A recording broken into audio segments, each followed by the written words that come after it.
Alors, deuxième segment de la semaine, jeux et rôles, absolument. Ouais. Et alors, jeux et rôles, on va parler de quoi? On va parler de... Alors moi, j'ai dit économie de jetons entre MJ et joueurs. Je savais pas trop comment l'appeler parce que c'est des concepts un peu larges. Voilà. Et Math, les alignements, on en est où des alignements? Chaotique bon. Chaotique bon. Ok. Donc Et tu m'avais vendu les ressources pour. C'est ça, c'est les ressources, mais en fait c'est les échanges de ressources entre joueurs et MJ. Donc c'est Ok. un peu voilà. Pourquoi j'ai envie d'en parler? Parce que j'ai fait 3 choses, et c'est beaucoup 3 choses. J'ai joué à Gobelins qui s'en dédie avec une MJ de tour, Mélusine, qui est vraiment top. Et il y a une mécanique d'échange de ressources. Tu peux, en fait, t'as des points de chance. Tu peux corrompre le MJ, tu peux avoir des points de chance à la création, et le MJ peut en récupérer les points de chance que tu as. Donc il y a un vrai principe d'échange et de vase communicant. Voilà, donc ça c'était une très chouette partie, c'était très cool, donc ça va revenir là-dedans. J'ai relu John Wick Dirty MJ. Avec une petite anecdote avec justement un jeton qui est donné à un joueur. Et ça va donner envie d'en mettre dans mon hack de super-héros, de mon hack de Broken Compass, que j'ai complètement pété en termes de statistiques. On en reparlera, c'est génial. Et donc j'ai mis des jetons. Et il y a une économie de jetons qui est pas complètement claire. Et pourquoi j'ai fait ça? Parce que je trouve que c'est très fun. Voilà. Alors, la partie de Gobelins qui s'en dédient. Alors, Gobelins qui s'en dédient est un petit jeu très très cool qui permet de jouer des gobelins jetables et qui ont des saloperies à faire. Et qui sont donc des personnages vraiment jetables. Donc, ils ont 3 stats. Ils meurent en globalement un coup, mais par contre, ils ont des points de chance pour relancer des jets, faire des trucs. Et quand ils ont utilisé ce point de chance, et ben, ils le donnent au MJ. Le MJ a aussi des points de. Alors, c'est du coup qui s'appellent des points de gros bâtard pour lui, qui permettent aussi de relancer des dés. Sauf que le jeton il permet de relancer tes dés, de relancer les dés d'un compagnon ou de relancer les dés du MJ. Donc déjà c'est très cool, ça donne une dose de chaos à la partie qui va bien à un jeu avec plein de gobelins. Super. Et surtout, on a eu une utilisation de jetons. On a une joueuse qui essayait de faire un truc un peu invraisemblable, dont je me rappelle plus trop. Euh, Si, elle essayait de créer un culte et de convertir quelqu'un, mais qui avait pas l'air très convaincu. Elle a fait un jet, 2 jets, ça a pas marché, et le MJ à un moment donné a dit, bon, tu sais quoi, j'aime vraiment ton idée, je claque, elle a claqué un jeton pour relancer les dés de la joueuse pour qu'elle puisse potentiellement réussir, ce qui a marché. Donc on s'est retrouvé avec un nouveau culte à suivre une espèce d'ombre démoniaque, etc., qui était pleine de lumière, c'était génial. Et j'ai trouvé ça extrêmement cool. Et pourquoi ça m'a marqué? Parce que en général, effectivement, quand il y a une économie de ressources et surtout cet échange, la ressource que récupère le MJ est souvent pour enfoncer les joueurs. Donc il y avait Peter à la partie qui est là dans le chat, donc salut Peter. Et j'ai trouvé que c'était très cool de la part du MJ de mettre en lumière le joueur en disant hey, j'aime vraiment ton idée, on va faire en sorte que ça réussisse. Sans que ce soit arbitraire, en laissant quand même cette dose d'aléatoire, ça aurait raté, mais bon là il y avait quand même pas mal de bonnes circonstances. La deuxième chose, donc c'est John Wick, Dirty MJ, qui est un petit bouquin. Moi, c'est 2 petits bouquins que j'aime beaucoup, qui sont des espèces de conseils de John Wick sous forme assez ironique, assez cynique de la notion de maître de jeu.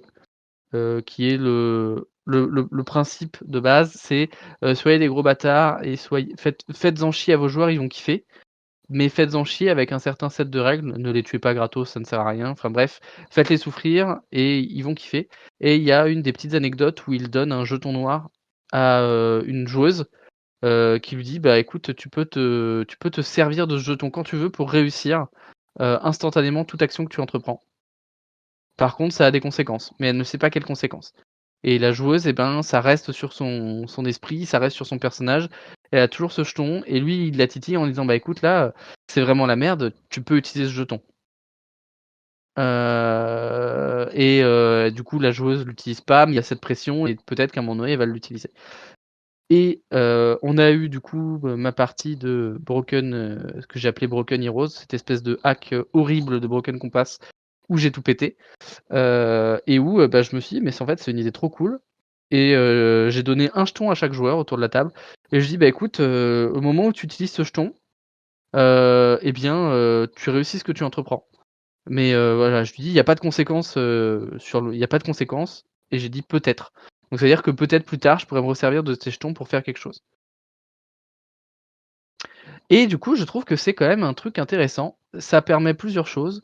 Ça permet de gamifier et d'avoir un échange vraiment autour de la table. Je pense que ça marche mieux en réel qu'en virtuel.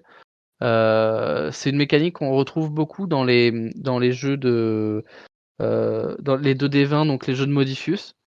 Et les jeux de Modifius sont assez cool parce qu'il y a toujours il y a un côté très dynamique au système. C'est très, très dynamique et ça permet justement de créer de la tension, de créer des événements pour les joueurs, de créer des événements pour le MJ et ça marche globalement plutôt très, très bien quand les joueurs arrivent à s'en saisir. Donc je trouve que dans Modifus, c'est un peu complexe. Ça demande à chaque fois de dépenser des points, un certain nombre de points pour pouvoir faire des actions précises, alors qu'on peut faire plus simple. Voilà. Voilà Heu, pour le petit point. donc en gros, pour toi, la conclusion sur l'utilisation des jetons entre MJ et joueurs, c'est quoi? C'est que c'est bien, mais il faut pas trop s'en servir ou Alors, c'est bien, je pense qu'il faut rester sur quelque chose de simple. Il faut que ça apporte au dynamisme.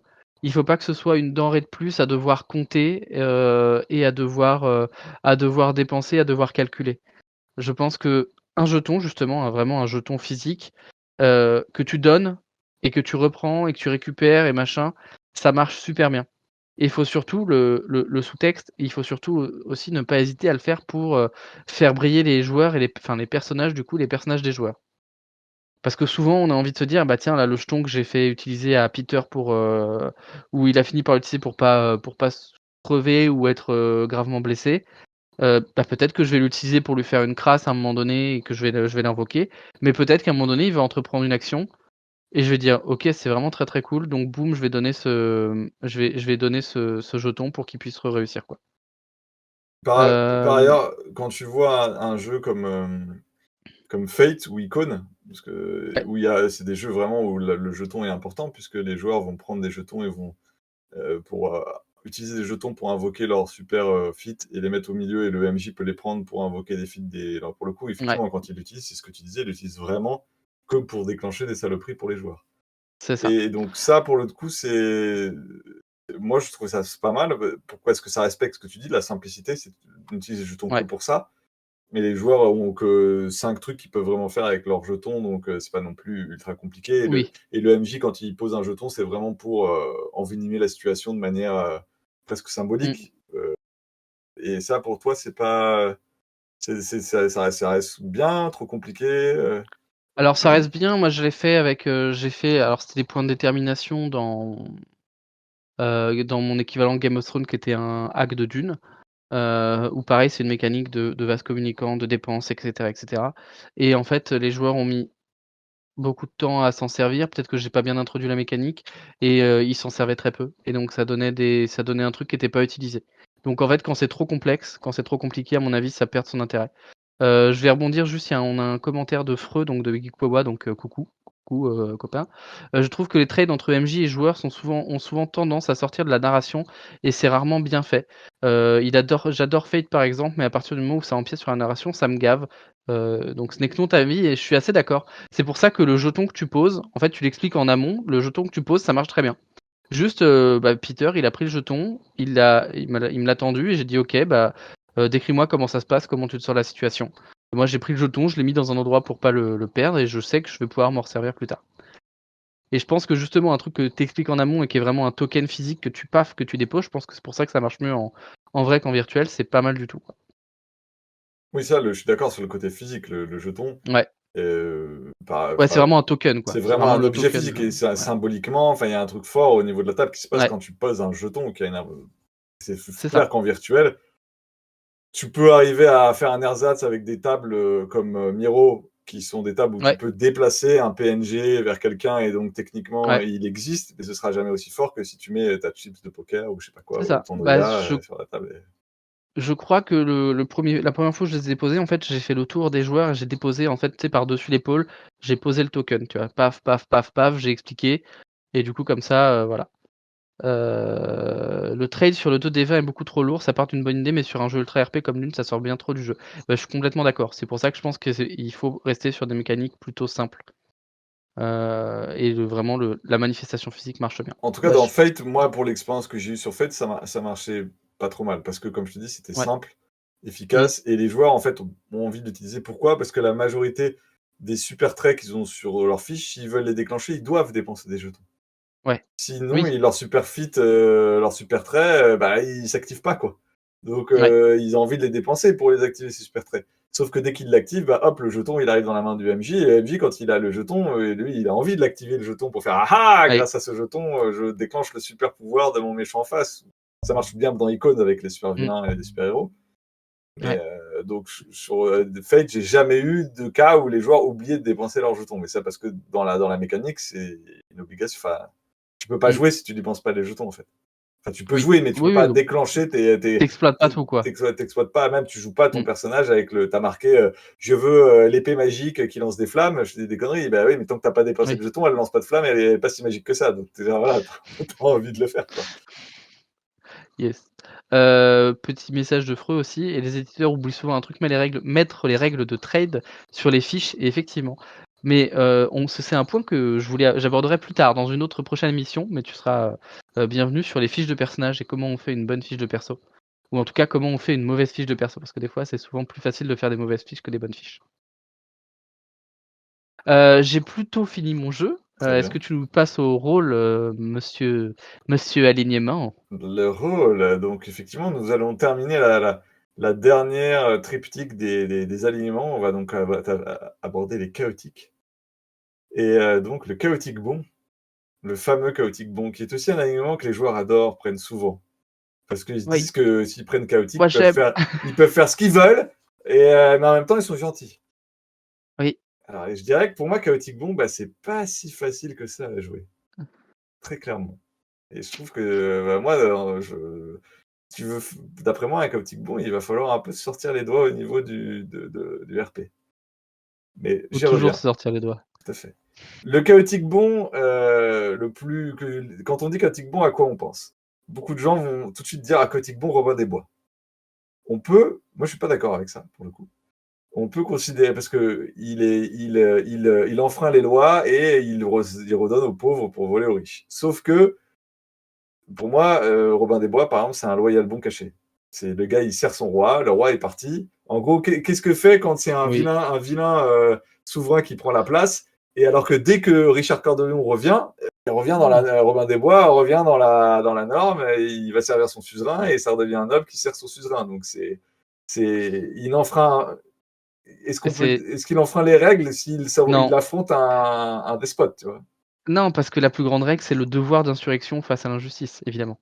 Voilà, donc on peut considérer un petit peu, voilà. Mais donc pour moi, un chaotique bon, on peut voir par exemple Yann Solo. Alors on peut tripurer en disant: «Ah, Yann Solo est pas toujours chaotique bon, parfois il est chaotique neutre, non, non, non, non, non, non, non». Ouais, Ça dépend des versions. Est-ce qu'il a chuté? Est-ce qu'il ouais. a tiré d'abord? Est-ce qu'il a pas tiré d'abord? Voilà, mais quand même, en tout cas, Ça dépend en début quel de moment Star dans la Wars, saga. voilà, en début de Star Wars, je Ouais, veux bien. On en reparlera au niveau du chaotique neutre. Mais en fin de carrière, je pense qu'il est quand même pas mal chaotique bon. Je veux dire, bon, ouais, il sert quand oui, même, il aide des gens bien. oui, Déjà, il oui, arrive oui, oui. à être pote avec Obi-Wan Kenobi, qui, je vous rappelle, est le personnage central dans tous ces épisodes sur les alignements. Il faut que je dise le mot Obi-Wan Kenobi à un moment ou à un autre. Évidemment, Obi-Wan Oui, Kenobi n'est pas du tout chaotique bon, mais en tout cas, il fréquente un chaotique bon, donc Yann Solo. Donc je pense qu'on peut voir effectivement le contrebandier au grand cœur qui ne veut pas respecter les règles et qui est toujours en rébellion contre le système, puisque même quand tu suis l'univers étendu dans les épisodes qui n'existent pas, mais on va dire que pour le mmh, coup ils existent 7, 8, 9, bah Yann Solo, c'est encore un putain de contrebandier de merde, alors que la République est revenue, il ne sait pas du tout ranger des voitures et il continue à en avoir rien à foutre et vouloir faire son beurre dans son côté, etc.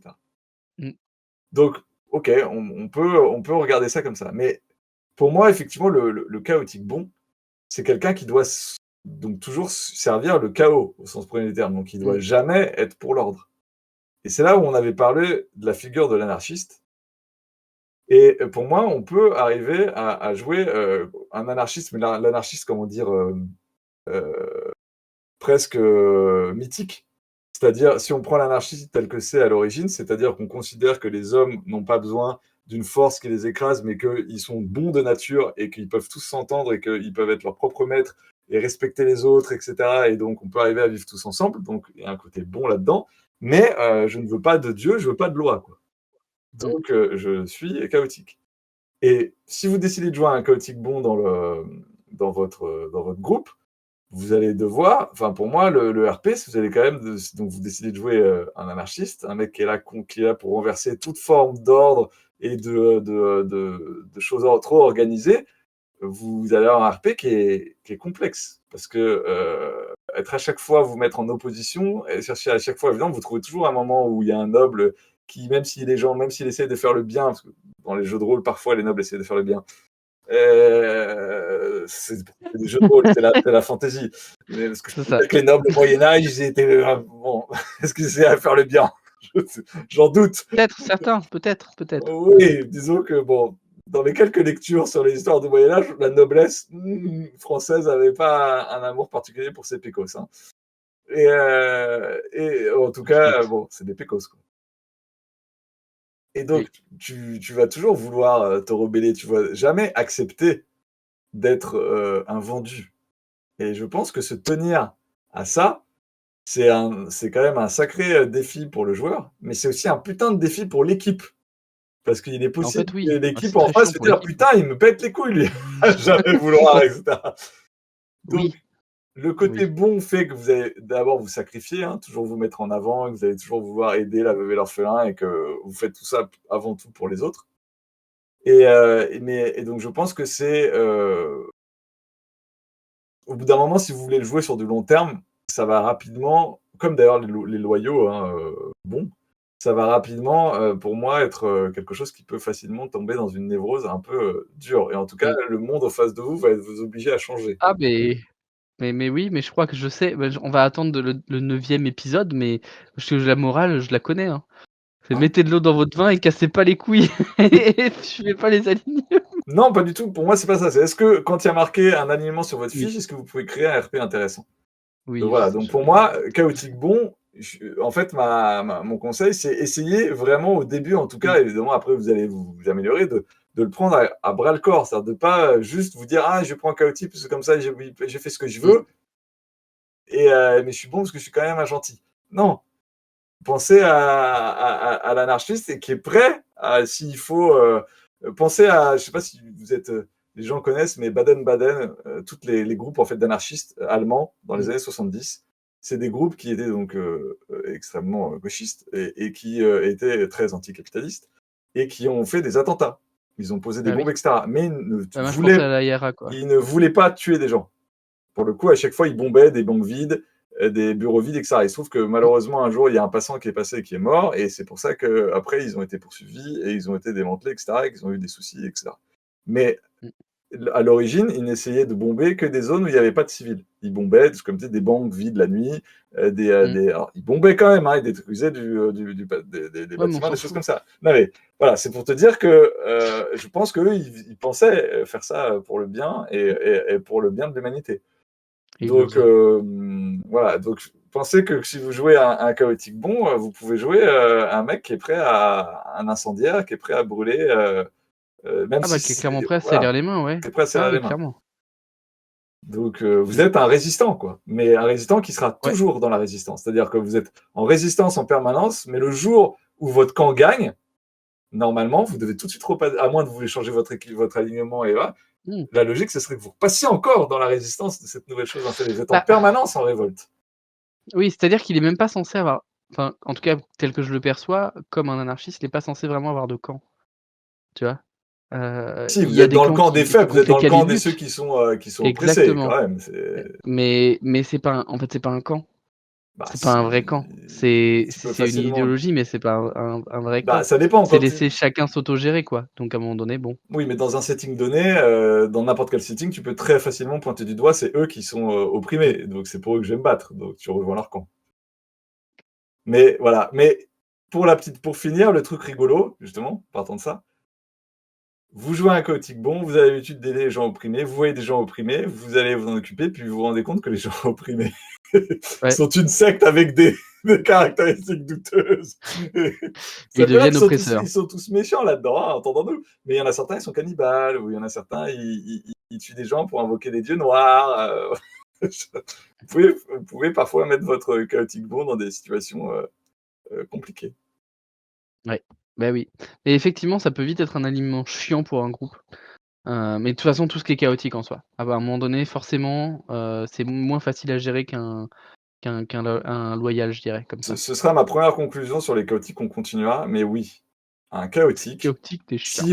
si on joue by the book, hein, et qu'on veut jouer des Mmh. alignements, quand vous jouez un chaotique, il faut que vous vous mettiez d'accord avec votre groupe Ouais, et que le groupe aille dans ce délire, quoi. Parce que c'est ça. rapidement, si vous voulez vraiment embrasser votre roleplay, c'est pas ça, vous avez envie peut-être, je veux jouer un mec en rébellion en permanence, toujours prêt à vouloir faire tomber les puissants, etc. Mmh. C'est cool, mais il y a un groupe qui soit OK pour aller là-dedans. C'est ça et puis, parce que la solution simple pour parfois, c'est d'avoir tout le monde en loyal, par exemple. Tout le monde en chaotique, ça ne règle pas le souci, ça peut même être pire que tout, je dirais. À un moment, vous pouvez vous amuser, mais voir une Ah équipe oui, de. on peut s'amuser, mais ça veut dire que c'est pas une réponse automatique. Bah, je suis chaotique, tout le monde se met chaotique, paf, ça marche. Bah non, pas vraiment. Parce que justement le chaos, si c'est un chaos personnel, ça peut vite être, électrique, je dirais. Après, l'autre version du chaotique bon qui est très connue, c'est la faille. Vous êtes un être fée, et Ah oui, donc vous êtes une fée, et donc en gros, vous êtes une gentille petite créature qui ne voulait pas du bien, mais vous voulez surtout, mais vous adorez faire des farces, et vous adorez embêter les humains, et leur faire pousser des nez en carotte pour un peu leur rabaisser leur ego, et donc vous allez ennuyer des gens, hein, tu es une petite fée? il est possible que rapidement des gens ont envie de vous tordre le Ou un cou. doppelganger. Rapidement envie de vous tordre le cou. Mais pour le coup, la petite fée est la version un peu plus soft de ça.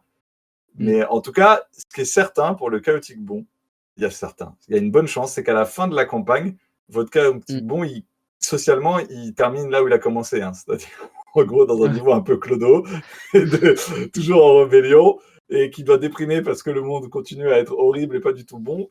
Et en gros, voilà, ouais, peut-être que ce vieux soulard que vous voyez dans l'auberge, c'est le chaotique bon ultime, le clochard céleste, c'est ça. celui qui continuera à errer sur les roues et qui voudra jamais suivre les règles. En gros, un mec Et de free party, quoi. oui. Et vous me répondrez dans les commentaires, mais est-ce que vous connaissez la différence entre une petite fée et un doppelganger? Voilà. Parce que Matt a cité la petite fée, j'ai eu la référence dans la tête, direct, ça va continuer, c'est terrible. Et Matt, est-ce que tu connais la différence entre une petite fée et un doppelganger? Je ne sais pas. Non? Non, je pense que le doppelganger, elle peut se déguiser en petite fée, mais remarque la petite fée aussi. Ouais, est-ce que tu as vu, Reflet d'acide? Non. Écoutez Reflet d'acide, pardon. Oui, Eh c'est bien, un podcast de. Oui, c'était un oui, peu le même truc en voilà, même temps bah, que vous tu Donjon re Albuck, voilà, c'est vous ça? écouterez exactement, Ouais, c'est ça. en mieux et bah, voilà, vous irez voir et vous me direz dans les commentaires c'est quoi la différence entre une petite fée et un doppelganger. C'est la fin de ce second Heu, segment, donc. exactement. Salut.